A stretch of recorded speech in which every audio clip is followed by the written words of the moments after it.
To be a hero. United States, 2030. Brian leaned forward, his gaze riveted on the large flat-screen television that covered most of the living room wall. He dimmed the lights in the room so that nothing distracted from the tense action playing out before him.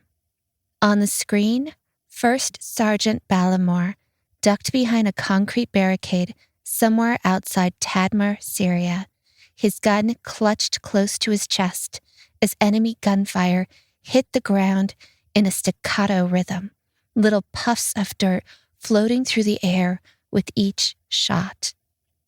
Brian could almost smell the dust and ozone of the battle.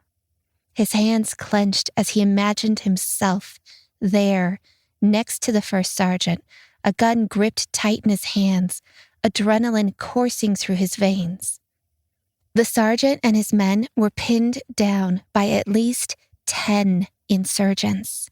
He and his soldiers had made a mad dash for safety across a litter-strewn courtyard, one man providing cover fire as the others threaded their way through a maze of broken concrete and rebar. But now there was nowhere else to go. They were stuck, trapped. First Sergeant Ballimore called in a strike on the enemy position. It was amazing how precise bombing runs had become since the networks took over the war. Even 2 years ago, the sergeant could have never called down a bomb practically on top of his own head without even flinching. But now he could. As the insurgents continued to fire at the barricades, where First Sergeant Ballimore and his men waited for rescue, Tanya Young, Brian's favorite reporter, she looked like an angel with her soulful blue eyes and honey blonde hair, took shelter next to the sergeant. "First Sergeant Ballimore," she flashed him a dimpled smile, as if they were just sitting on her front porch drinking some sweet tea on a hot Sunday afternoon. "Pretty intense fighting back there." He nodded, his hands still clenched around his gun as another barrage of bullets hit the barricade to their left. Given enough time, the insurgents' bullets would cut through the concrete barriers currently sheltering the men. They needed that airstrike. Brian clenched his own hands as he strained to hear the sound of drones approaching. "Were you scared?" Tanya asked as a grenade exploded about 10 feet away.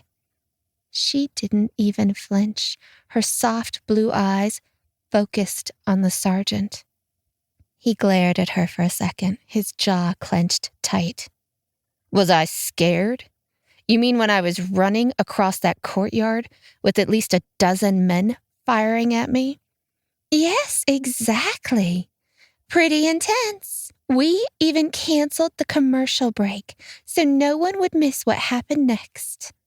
Brian knew they kept the broadcasts on at least a 2-minute delay, just in case. But it had felt really exciting when the commentators broke into the normal weekly war recap to take them live to the scene of the intense gun battle outside Tadmor. Brian had cranked up the volume and moved even closer to the screen.